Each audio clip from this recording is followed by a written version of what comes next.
유방암 4기 10년차 정례사는 오늘도 씩씩하게 생존 중입니다. 지난 영상에서는 항암치료 썰을 풀었죠. 오늘은 항암치료 받다가 폐렴에 걸린 이야기를 해드릴게요. 그럼 저의 치열한 생존 투쟁기 끝까지 보시고 기 받아가세요. 처음에는 단순하게 기침이 나길래 감기인가 했어요. 그런데 감기치고는 꽤 길게 가더라고요. 그러다가 머리를 스치는 단어가 있었어요. 폐렴.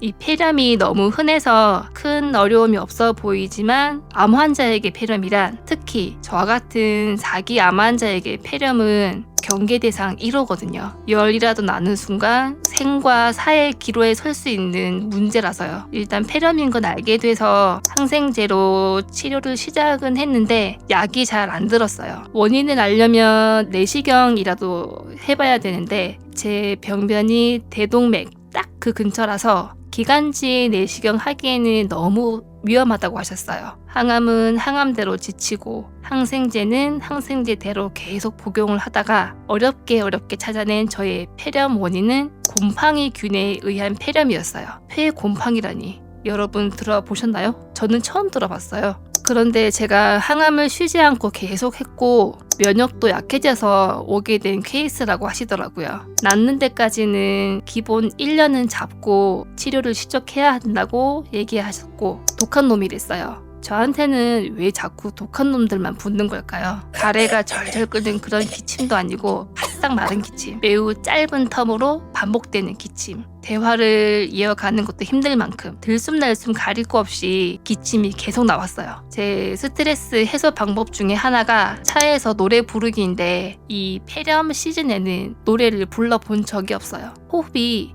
이 기침 때문에 자꾸 끊어지니까 먹는 것도 말하는 것도 모두 쉽지 않은 일상이었어요. 독한 항생제랑 기침을 멈추게 해주는 약들 하다 나중에는 진통제까지도 복용을 했는데 다 먹어봐도 정말 잠깐의 평화만 안겨주고 기침의 독주를 막아주지는 못하더라고요. 그래도 제일 도움이 됐던 거는 였어요. 그 기침을 너무 오래 해서 배에 왕자도 생길 뻔했어요. 그러다가 어느 날 열이 나면서 이유를 모를 복통이 심하게 왔어요. 늦은 저녁이었어가지고 가까운 지역 병원을 찾았는데 병원에 가서 접수를 하면 제가 앓고 있는 중증 환자 코드가 뜨거든요. 그래서 암 환자인 걸 바로 알 수 있어요. 그런데 자기네 병원에는 제 차트가 없으니까 응급실로의 입원은 힘들다는 거예요. 아니 두 발로 걸어갈 때는 잘 받아주더만 네 발로 기어가니까 각서까지 쓰라고 하더라고요. 입원을 하지 않는다는 조건으로 진통제만 놓아줄 수 있다. 환자인 제 처지가 너무 딱하고 열받고 그랬는데 뭐 별 수 있나요? 이 통증을 잠시라도 잊으려면 저 진통제를 맞아야 되니까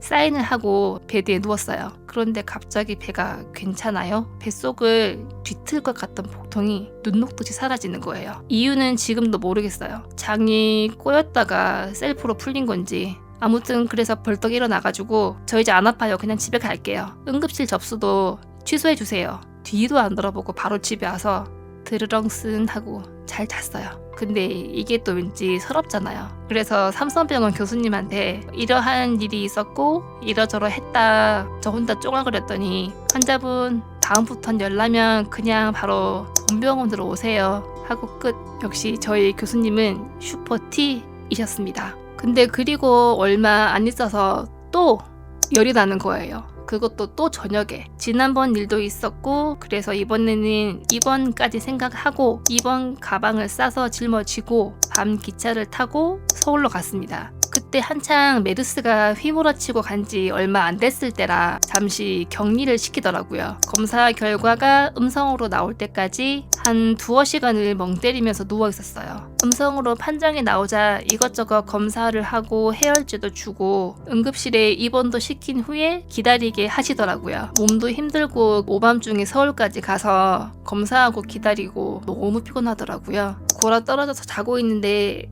한 새벽 4시쯤 응급실 선생님이 저를 깨우셨어요.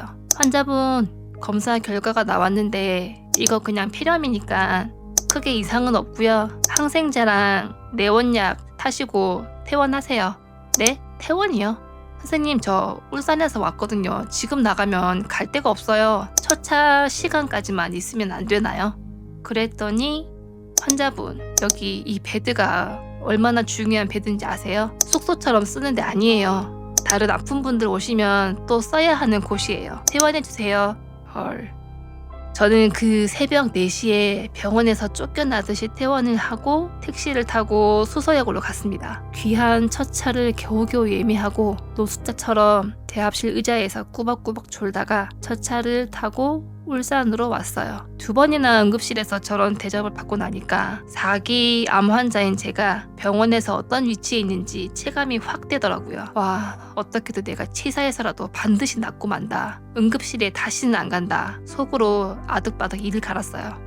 이놈의 폐렴은 왜 나한테 찰싹 달라붙어가지고 이런 별의 별꼴까지 다 겪게 하는지 너무 화가 나더라고요. 저의 소피아 임상은 계속 진행이 되고 있었고 좋아지는가 싶었을 때 이 폐렴이 찾아왔거든요. 그때부터 이 암세포랑 폐렴이 엉켜붙기 시작했어요. CT 검사할 때마다 제 병변의 사이즈가 줄었다가 커졌다가 난리를 치기 시작했어요.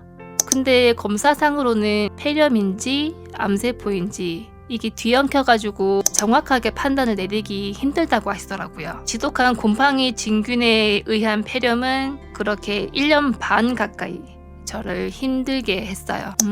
그런데 어느 순간부터 교수님이 수술을 얘기하시기 시작하더라고요. 사실 전이 된 암 환자가 수술을 받는 건 힘들거든요. 원격 전이가 된 상태라서 전이된 곳을 수술하더라도 이미 또 다른 곳에 전이가 되어 있을 수도 있고 괜히 건드렸다가 벌집 쑤신꼴이 될까봐 조심스럽기도 하고요. 거기다가 저는 폐에 전이가 된 암세포들이 비가 내리듯이 도도도독 여기저기 흩어져 있어가지고 처음부터 아예 엄두도 못 낸다고 하셨었거든요. 그런데 수술 얘기를 시작하시니까 두려움도 살짝, 희망도 살짝 생겼어요. 내가 수술을 할 수 있다고? 사실 검사상으로 이게 정체가 애매해서 실보다는 득이 많을 거란 계산 하에 수술을 하자고 하셨던 거지 수술이 가능해져서 그렇게 얘기하신 게 아닌데 저는 또 혼자서 희망 회로를 돌리게 되더라고요. 저는 수술을 받게 되었을까요? 다음 이야기에서 알려드릴게요. 구독과 좋아요는 저를 힘이 나게 만드는 여러분의 응원입니다.